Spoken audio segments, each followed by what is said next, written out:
3, 2, 1. Here we go.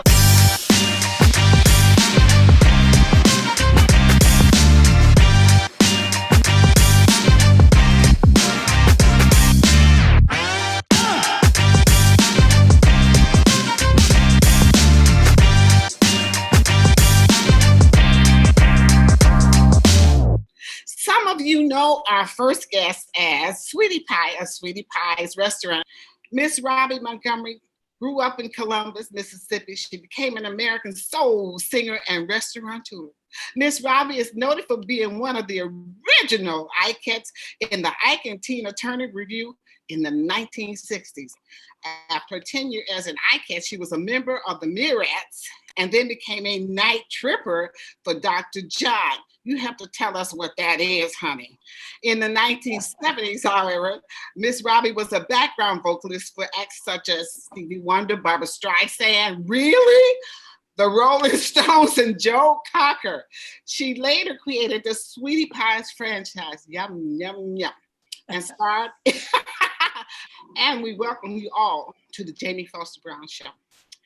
Let's talk about your life as an Ikette, which started in the 60s, which consisted of you, Bonetta Fields, and Jessie Smith.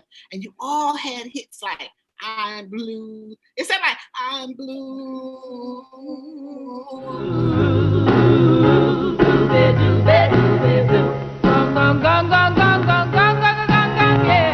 I'm blue.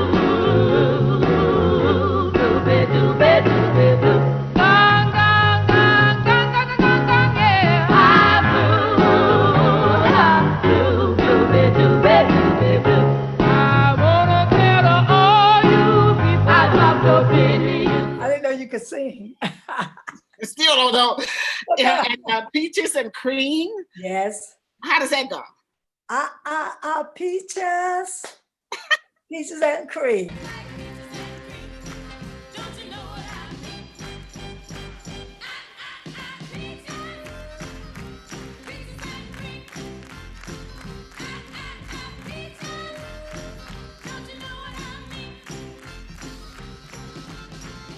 All right. Later, you all will become the Mirettes. Now, how did you become, or how did you become an Ikette? Well, we were originally Ikettes, Jamie, and so when we left to go on our own, we went to a record label that was called Mirwood. The Ikettes went to Mirwood, and they said, well, you got to have a new name. Uh-huh. And so all we could think of was the Mirettes, because the record label was called Mirwood. So I never heard of that one. Did they have other artists? Yeah, they had quite a few artists back in those days. I can't remember any of them. But so we went there, got a contract, and just changed our name right on the spot to Mirettes.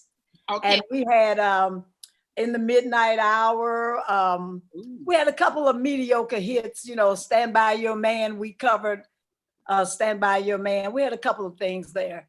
And at the midnight hour, what was that? How did that sound? That was Wilson Pickett's in them. I'm gonna wait till them. Yeah, the same one. So we covered that and had a little we did covers back there and had a little mediocre hits, and as the Mirettes. Okay. Yeah. Well, who came up with the choreography for the group? Because you ladies would tear that entire stage to pieces. Well, we all kind of came up with it when we left St. Louis. We played at this white club called the Imperial, Club Imperial. It was a white club, and they had this dance called the Shindig. I can't remember the dance, but anyway, we took that as a line dance, and we would kick up our heels and stomp. That was the dance that they used back there in those days. So we kind of would add as we would go, shake a tail feather, and you know, shaking this hair. And all that stuff. That was Ike would say, Tina. And back those days, her name was Ann. And them girls ain't shaking their hair. So we have to throw that hair, baby. We'd have to throw that hair. That was amazing. He was amazing how intuitive he was and how he knew what would sell and what. Exactly. He was a smart businessman. He really was. I mean, he had his faults, which didn't apply to us because we were just employees. And later on in life, as I became an employer, I understand a lot of the things that he was under, the pressure that he was under. Give me an example of that. Give me an example of that. Oh, you know, like he has things that, I mean, we represented him. That's why I tell my employees today, you represent me, I represent you. If you go out there looking like a bum, then we all gonna feel like a bum. You gotta put your best foot forward. He didn't want any runs in your stocking. He wanted everybody in uniform.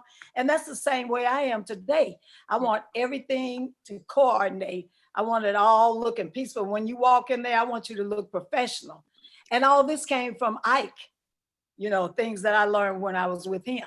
Well, when you all learned these things, it was a different reception from, at that time, from the people that you had in your shop, right? It was because we got younger children now. There are so many outside forces coming in, you know, that can maybe combat what you're telling the kids to do. Right. You know, tell me the difference now. With you all, when I said, it's totally different now, but the same rules apply.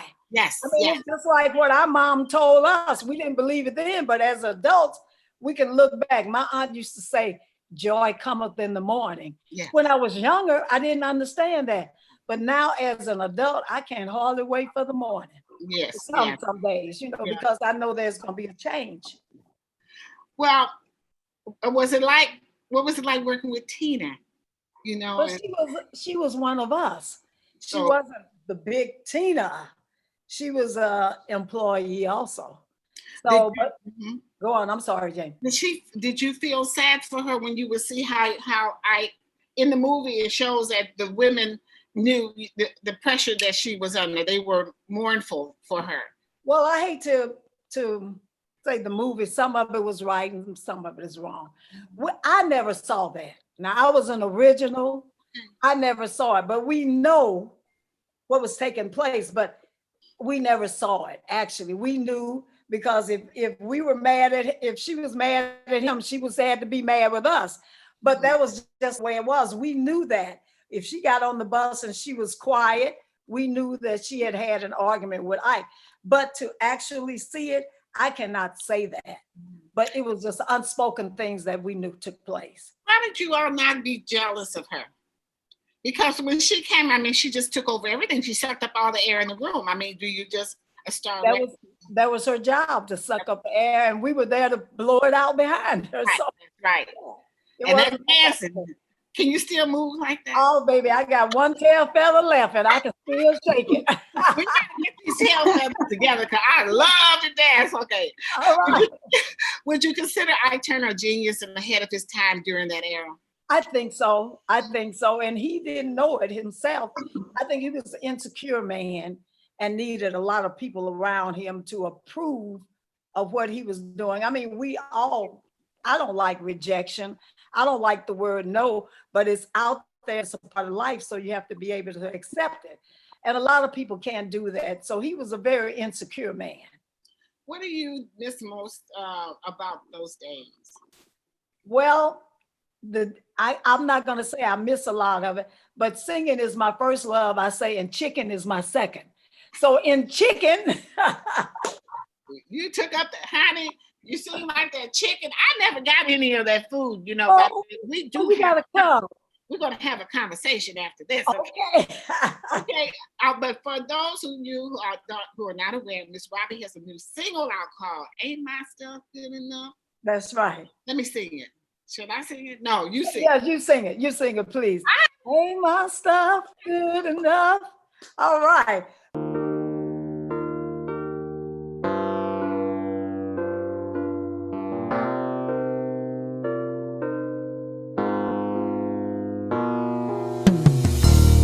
You've been giving me just enough. Now you're off to greener pastures, looking for some better stuff. Looking for some better stuff. Hey, green grass grows right beneath your nose.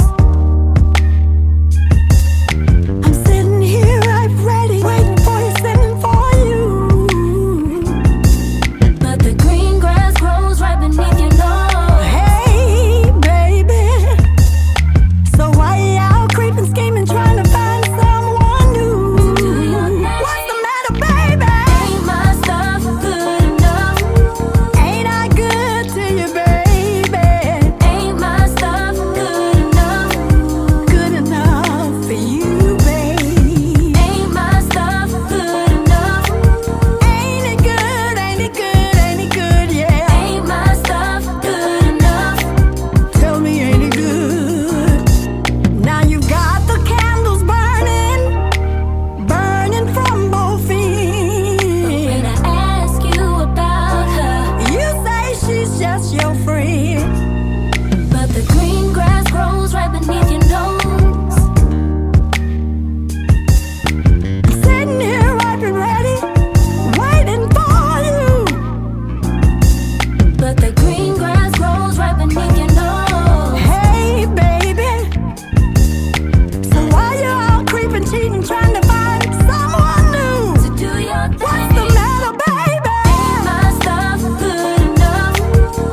that song was written for the Ikettes 40 years ago.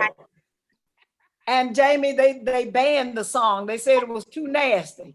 Now I need some mud to throw on it because it ain't nasty enough. Now that I look back, I'm like, what was nasty about it? Oh, It's yeah. the word stuff. But it can apply to anything. I mean, if you're on a job and you working, you putting your hard work in and everybody get promoted, but you wonder, ain't my stuff good enough? You Yeah. wrote this song. You wrote this song. My girlfriend, Shirley Matthews, who was a background singer in LA. Okay. So she sang with everybody, all the backgrounds and all that stuff. She wrote the song. I can't wait to get with you. But anyway, okay, all right. Okay. You had implemented a show, which I would love to see, but due to the pandemic, it has been put on hold. I Yeah. call it the pandemic. Okay. That's what it is. This virus refuses to go away. Who would that show have? What would this show have been like? So I called this show A Night to Remember. I was going to have gospel, comedy, and R&B.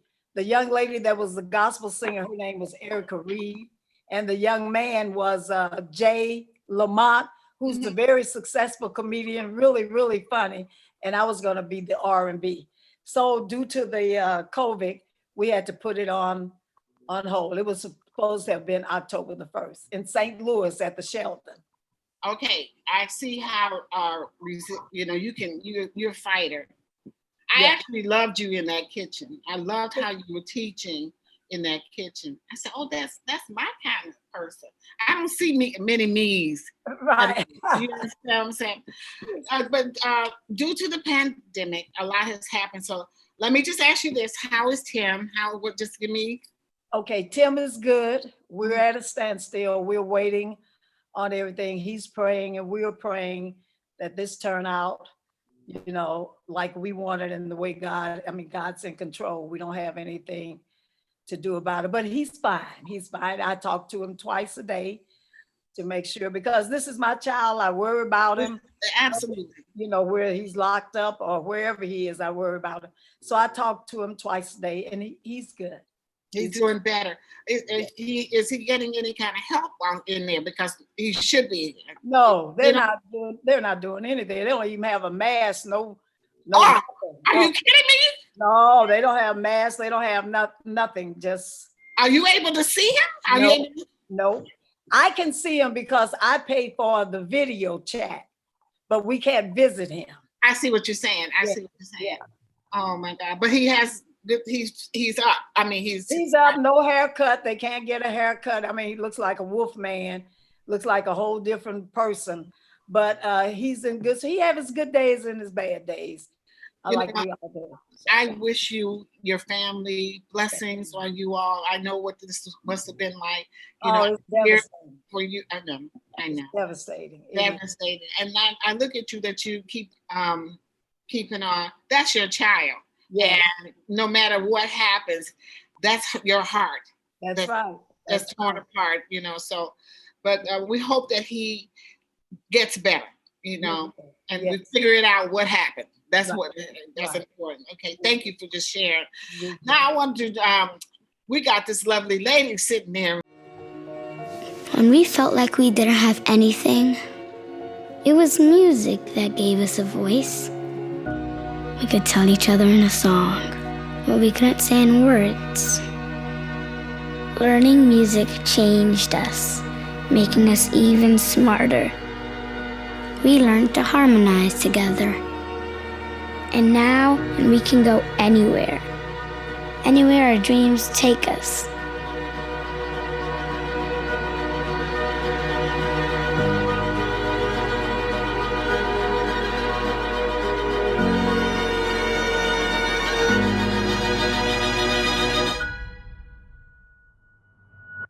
My mom, I'm the oldest of 9. And my mom used to say, it's enough for y'all to help each other. If one of y'all make it, reach down and pull the others up. That's right. So that's been, my family is very close, very close. And she always instilled on us, if one person make it, then the others should reach down and help the others. The best. Now, sometimes you can't help everybody, but that's for you to know. I mean, yeah. So, I mean, I do that in my work in the restaurant. Sweetie Pie is known for giving second chances. I have ex-offenders because my son has been an ex-offender. So I always felt that I would want somebody to help him. So I do the same thing myself. I help people. I give people that come home, jobs. Some of them work out, some of them don't. Some of them just want the job so they can tell their PO. But I'm satisfied in helping, doing something that I love to do. I take pleasure in giving people jobs. I mean, because this is something I'm able to do right now. I wasn't always able to help people. So now that I'm in a position, I take great joy in it. When I come out there and they say that food is good, and on the other hand, an in might call and say, Miss Robbie, I just came home. Can you give me a job? Come on. I'm gonna give you this. You got a boyfriend? No, girl, I can't find no boyfriend. Like, we got it. It's difficult, right? It is. There's nothing to choose from. Because so much has been done to them. Yes. There've been, drugs have been brought into them. They've been incarcerated, no education, no opportunities, and they've been scorned. And then we talk about them in such a negative way. Boy, you just like your daddy. You're going to grow up to be just like him. I'm like, wait a minute. You can't stop. That's right. Stop talking to your son like that. Give him a chance to be who he should be. That's and true. Who he can be and would be. Stop saying negative things to, please just repeat that and tell these mothers, do not say that to us, because our children are some kind of miracles. And I'll say this on my show and I'll say it now. You know what? There is no other, think about this, no other group of people whose music and poetry, some of it's really bad, but it's emulated around the world. We don't sing Chinese songs. We don't sing Indian songs. We don't sing the world sings our songs. And repeat. That's power. If we can start talking about things that make sense and not nonsense, we would be so much. But I want us to understand how powerful we are, and hopefully along the way they'll start thinking about that. Don't let me do this. Don't let me do that or say that. Let me say something that's going to make a difference and it's going to uplift God's children, and particularly our community. And we should do more of that. I agree. I mean, it's like women for years wouldn't tell another woman how nice they look. That's the first thing I say girl, you look good. And we need that. Yes. I mean, what's wrong with giving another person a compliment? It's just, we've been just raised wrong, I guess. But I love to give compliments and I like to receive them too. But I don't have no problem giving them and giving, the propers where they're due. I don't have a problem with that. I'm glad to see our Black women open their own business, our Black men. I always, if I know it's a Black business, I go and try it. I support everything. I don't care if it's a lemonade, hog pen, or whatever. I support every Black thing that I come across. And we all should do that. And we'll grow and we'll become more powerful. This has been a beautiful evening talking to you all. And Miss Robbie, you and I are going to be, the Robbieettes, because I can dance, honey. All right, baby. Well, come on, sweetie. I got you a little tutu ready. Come on. I appreciate you all. You're making me feel so good. It's a beautiful, fulfilling way to help heal others, by healing others. God bless you. Thank you for blessing us with your faces, hearts, and your mission. Good night. Thank you for having us. God bless. Thank you so much.